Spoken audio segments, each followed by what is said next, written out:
Descubrí que 2 de mis hijos no eran míos y mi esposa intentó seducir al juez para salvarse. Descubrí que 2 de mis hijos no eran míos. Intenté rechazar la paternidad, pero mi esposa trató de seducir al juez y todo le salió mal. Mi nombre es Rafael, y supongo que ya muchos me conocen como el cornudo con hijos ajenos, un apodo que no me enorgullece ni un poco. A estas alturas, ¿puedo decir que lo estoy superando? Tal vez no. Más bien intento que no me robe el sueño todas las noches. Otro de los afectados por las publicaciones de nuestras esposas es Tiago, a quien ahora muchos llaman el de 8 centímetros. Y lo digo con rabia, no contra él, sino contra el nivel de burla, de chisme barato, de videos editados como si todo esto fuera un sketch de comedia. La gente no tiene idea de lo que duele ver tu intimidad expuesta de esa forma. Antes de este desastre, Tiago y yo apenas éramos vecinos. Nos saludábamos de vez en cuando, nada más. Sabía que su esposa, Leticia, tenía amistad con la mía, Camila, pero nunca nos juntamos como amigos. Y, sin embargo, ahora la desgracia nos acercó. Nos hicimos compañeros en medio del mismo naufragio, esposas que nos traicionaron y nos expusieron. Cada uno herido de distinta forma, pero al final, destrozados. En los últimos meses he conversado más con él que en todo el tiempo que compartimos barrio. Es duro decirlo, pero el dolor une. Leí las publicaciones de Camila y de Leticia, y lo digo sin filtros, ambas merecen lo peor. No solo nos engañaron, también manipularon los hechos, se pintaron como víctimas y nos dejaron como villanos. Pero lo que más cuesta asimilar no es la traición en sí, sino la exposición pública. Tiago está avergonzado, humillado. Su ex, Leticia, en vez de inventar un perfil anónimo o al menos uno falso, publicó desde su propia cuenta, donde todavía tenía fotos de la boda. Todos lo identificaron. Todos saben que él es el Chipi. Y quiero dejar claro algo, la intimidad no se mide en centímetros. No todos los que presumen tamaño saben amar ni cuidar. No todo es meter y sacar, como muchos adolescentes creen en un vestuario. Pensé que la gente de esta red social era lo suficientemente adulta como para no caer en esas ridiculeces, pero parece que no. Al principio Tiago fue quien más sufrió, pero tuvo la suerte de contar con el apoyo firme de su familia. Aún así, imagino la vergüenza que habrá sentido por culpa de tener una esposa como Leticia. Que su propia intimidad terminara siendo tema de conversación entre parientes y conocidos. Todo eso me hizo reflexionar mucho. Me pregunté, ¿en qué momento empezó todo? ¿Cómo llegamos hasta aquí? ¿Cómo fue que yo terminé criando 3 hijos, de los cuales solo uno resultó ser mío? Hay algo que siempre tuve grabado. Tras cada embarazo, Camila empezó a cambiar, y no hablo solo de lo físico. Ella comenzó a acomplejarse con su propio cuerpo. Para mí siempre fue hermosa, y con las marcas de la maternidad lo era aún más. Yo veía esas huellas como un recordatorio de lo que habíamos vivido juntos, de lo que habíamos creado. Pero para ella eran vergüenza. Se cubría al salir de la ducha, evitaba que la tocara, y con los años, ese rechazo se hizo más fuerte. Aún así, yo insistía en buscarla, no por simple deseo físico, sino por amor, por conexión. Pero sus respuestas eran negativas, acompañadas de frases como ya no soy la misma o no quiero que me veas desnuda. Y entonces, una noche, me soltó un tema que me heló la sangre, me preguntó qué opinaba del intercambio de parejas. Lo dijo como quien lanza una curiosidad inocente, pero a mí se me paralizó el cuerpo. La miré incrédulo. Le pregunté si hablaba en serio, y ella, sin pudor, respondió, no sé, a veces me da curiosidad. Perdí la paciencia. Le dije algo de lo que no me arrepiento, si estás pensando en eso, mejor nos divorciamos. Porque para mí, cuando una relación pasa por un mal momento, no se arregla trayendo a un tercero a la cama. Eso no es solución, es disfrazar el problema con morbo barato. Lo que sí me reprocho es no haber visto más allá. Esa pregunta no fue al azar. Era una pista de que algo ya había cambiado en ella, o que ya había empezado a meterse en terrenos prohibidos. Pero yo me confié, pensé que era una tontería pasajera. Qué ingenuo fui. Pocas veces en la vida una llamada telefónica logra partirte en dos, y esa fue una de ellas. Sonó mi celular y vi un nombre que apenas conocía, Tiago. Hasta ese momento, solo era mi vecino. Nos cruzábamos en la tienda del barrio, alguna vez de camino al trabajo, y poco más. Ni siquiera podría decir que teníamos amistad. Por eso, cuando vi su llamada, pensé que era un error. Contesté con un tono neutro, preparado para aclarar cualquier confusión, pero lo primero que escuché fue su voz cargada de urgencia. Me pidió que habláramos, que era algo serio y que no podía esperar. Le propuse que viniera a mi casa, pero él fue claro, no podía estar nadie más, ni Camila ni Leticia. Nadie. Su tono no era de ansiedad, era más grave, como quien carga un peso insoportable. Terminamos acordando un punto intermedio, una gasolinera a mitad de camino. Llegué con la mente inquieta, sin saber qué esperar. Nos saludamos apenas con un gesto, y sin mirarme directamente, comenzó a hablar. Me contó que había descubierto que Leticia le era infiel. No solo eso, se había involucrado con un tipo que cobraba por encuentros. Yo lo escuchaba en silencio, con respeto, sin entender por qué me estaba contando algo tan íntimo. Entonces soltó la bomba. Me dijo que fue Camila, mi esposa, quien presentó a Leticia con ese hombre, que incluso le ofreció nuestra casa para que tuvieran sus encuentros sin levantar sospechas. El aire se me fue del cuerpo. Lo miré incrédulo. Mi mente se negaba a procesarlo. ¿Camila? ¿Usando nuestra casa para encubrir la infidelidad de su amiga? ¿Nuestro hogar, el lugar donde dormían mis hijos, convertido en guarida para un engaño? Me mareé. Sentí que el estómago se me encogía. Era como si me hubieran escupido en la cara. Apenas estaba asimilando eso cuando Tiago me dijo que había algo más. Me pidió calma, que no lo tomara como una ofensa. Me confesó que, cuando todo salió a la luz, Camila intentó negociar con él, no con palabras, sino con insinuaciones. Se le insinuó de manera directa, llegando incluso a desnudarse parcialmente frente a él para comprar su silencio. Dijo que se sintió asqueado. Que en ese instante entendió que ella no tenía límites. Y entonces me lanzó una sugerencia que me perforó, me recomendó hacerme pruebas de ETS. Me quedé helado.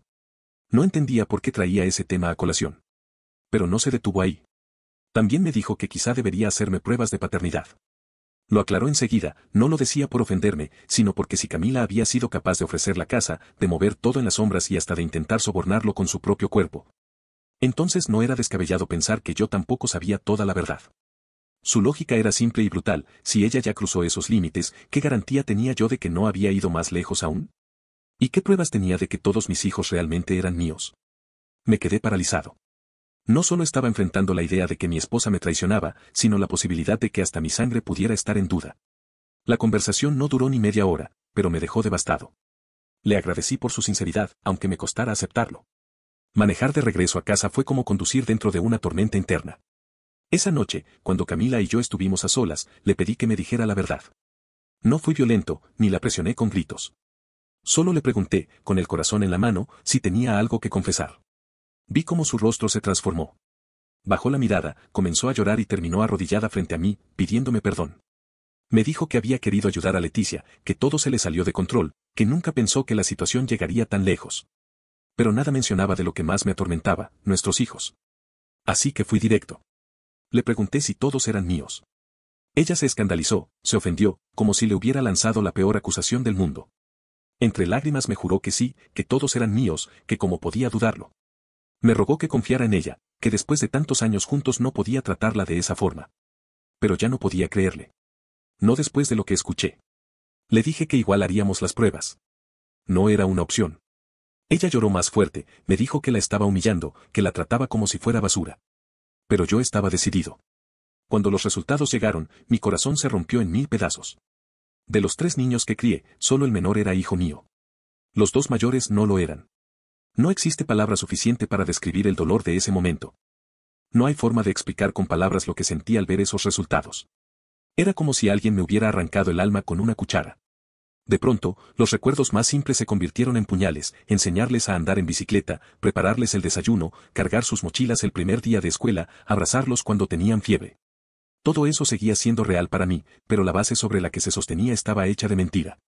Yo los amaba, los sigo amando en cierta forma. El amor no se apaga de la noche a la mañana. Pero el amor no borra el hecho de haber sido engañado, utilizado como fachada, como proveedor. Miraba a Camila y no podía soportar su presencia.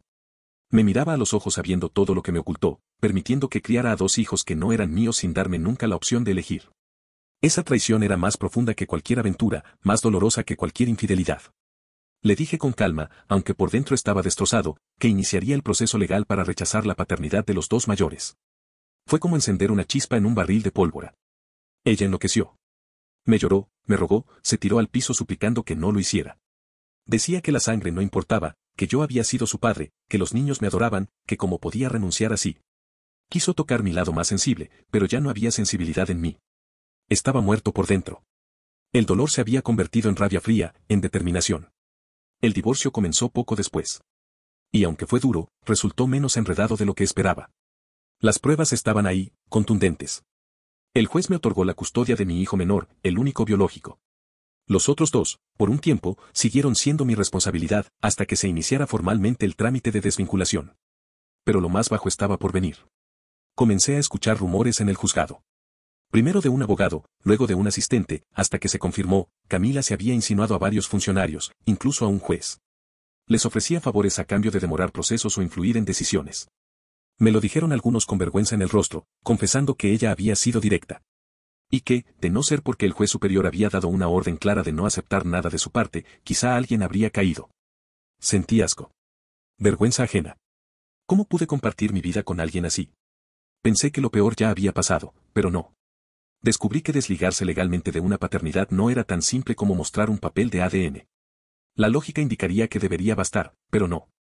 Había burocracia, tecnicismos, trabas que parecían diseñadas para desgastarme. Lo supe en carne propia.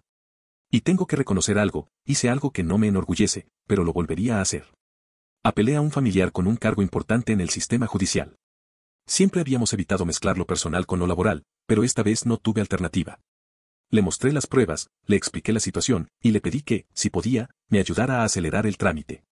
No buscaba trampa, solo evitar que Camila siguiera enredándome con sus juegos sucios. Gracias a esa ayuda, el proceso avanzó más rápido. Varios jueces incluso me dejaron entender que ya conocían el estilo de Camila, que no era la primera vez que intentaba manipular. Algunos abogados confesaron que ella se les insinuó directamente y que de no ser por la orden superior, habrían accedido. Esa revelación me dio escalofríos. Me pregunté qué habría pasado si no hubiese tenido ese contacto en el sistema. ¿Seguiría atado? ¿Camila habría logrado retenerme con sus trampas? La respuesta me asusta, porque probablemente sí. Y yo ya no estaba dispuesto a vivir bajo esa cadena. La decisión que tomé tuvo un precio. Mi familia se dividió. Algunos me apoyaron sin dudarlo. Me dijeron que hice lo correcto, que no era justo obligarme a cargar con algo que se me ocultó, que yo había sido engañado desde el principio. Que si hubiera sabido la verdad, quizás habría tomado otras decisiones, pero no me dieron esa opción. Otros, en cambio, no lo entendieron. Me dijeron que la sangre no lo es todo, que esos niños habían crecido conmigo, que me llamaban papá, que corrían a mis brazos cuando llegaban de la escuela. Me preguntaron cómo podía renunciar así, como si no significaran nada para mí. Y no fue una decisión ligera. Claro que los amaba, todavía los amo de alguna manera. Pero cada vez que los veía, me dolía. Me recordaban la mentira en la que viví tantos años, me recordaban cómo fui usado, cómo me robaron la posibilidad de elegir. Algunos intentaron compararlo con la adopción. Pero no es lo mismo.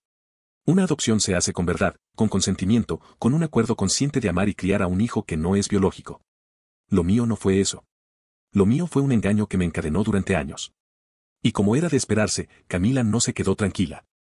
Después del fallo, comenzó a usar a los niños como escudo emocional. Un par de veces apareció en mi casa sin avisar, trayendo a los chicos, y frente a ellos me señalaba con lágrimas en los ojos. Y miren, su papá ya no los quiere. Dice que ustedes no son sus hijos. Verlos con la confusión en el rostro fue un puñal. No entendían del todo lo que estaba pasando, pero ese tipo de frases dejan huella. Camila no estaba solo atacándome a mí, estaba rompiéndolos a ellos también. Yo no quería que crecieran pensando que los había abandonado por crueldad, pero tampoco podía seguir alimentando un vínculo sostenido en una mentira. Me estaba destruyendo. Por eso tomé otra decisión, mudarme. Cambiar de ciudad con mi hijo menor, el único biológico.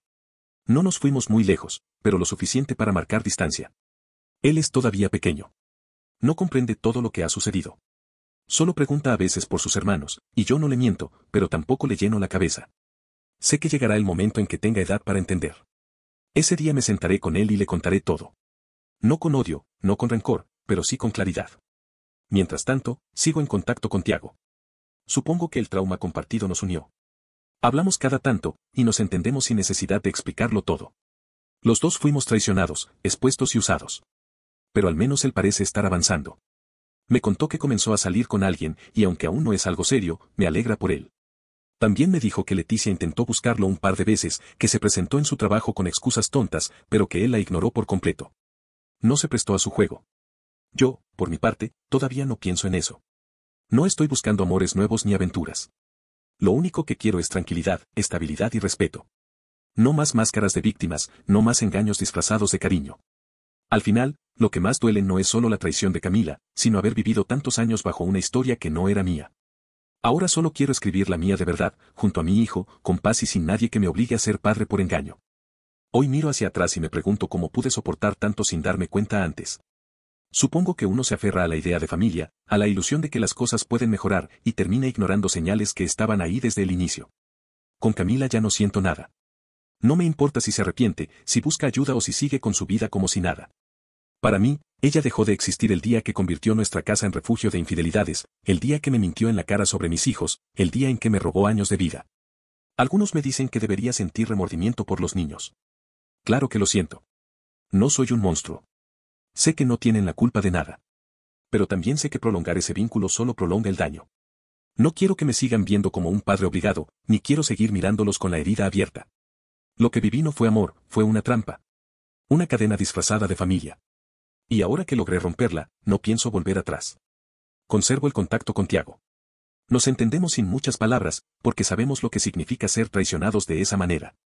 A veces hablamos de rehacer la vida, de la posibilidad de conocer a alguien que de verdad valore la lealtad y la transparencia. Él ya dio un paso, yo todavía no. Por ahora, solo quiero paz. Quiero criar a mi hijo menor lejos del veneno, enseñarle que la confianza y el respeto son lo más valioso. Que una relación no se sostiene en mentiras, sino en verdad.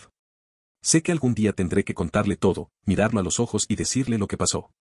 Y ese día no le hablaré con rencor, sino con firmeza. Porque merece saber la verdad, sin adornos ni excusas. Al final, aprendí que no hay dolor más grande que el de criar bajo el engaño. Pero también descubrí que uno puede sobrevivir, que puede levantarse después de que la vida lo destroza. Camila me quitó muchas cosas, pero no me quitó mi capacidad de empezar de nuevo. Y eso es lo que pienso hacer, escribir un capítulo distinto, con verdad, con dignidad y sin nadie que me llame papá por obligación. No olvides dejar tu opinión en los comentarios, dejar tu like y compartir este video.